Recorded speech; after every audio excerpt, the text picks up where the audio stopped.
lang dune ng pan la ng koles kedam mada prang rani rani rani bang nang lang dune ng pan la ng koles kedam mada prang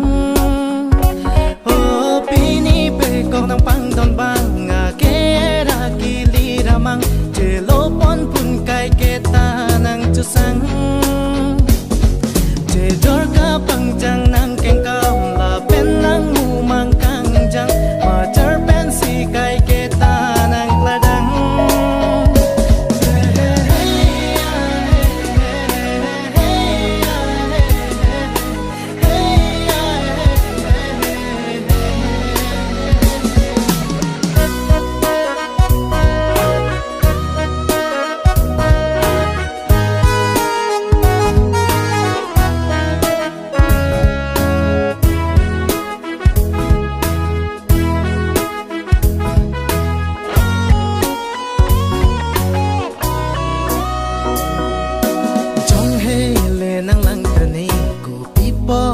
nang lang dordi la puan ke lang me sami nang raje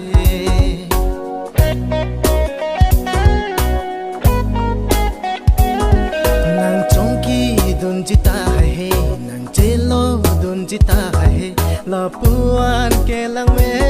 sami nang raje o kang ho tere dun cha tu de chom thare me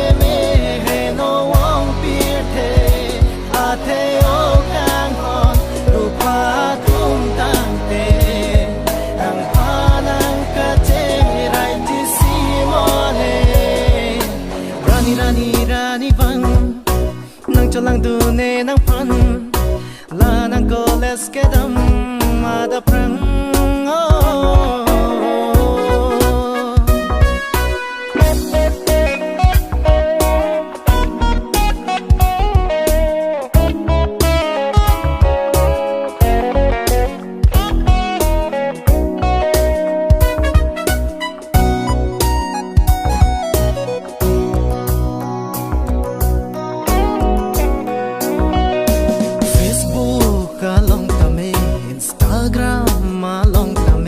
lang bom ta lang dor de nang ra de ke me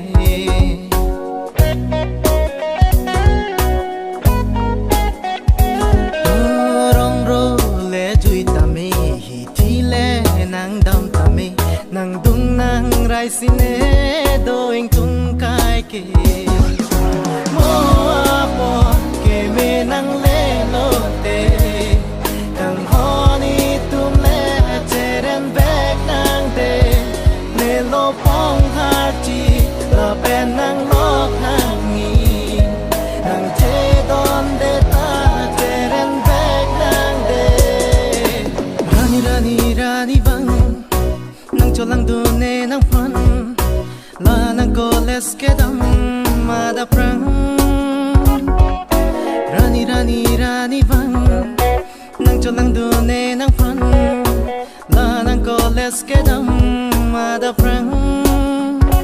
oh pini pe kok nang pang don bang kera kili ramang chelo pon pun kai keta nang chusang je jor ka pangjang nang keng kam la pen nang umang kangjang majar pen si kai keta nang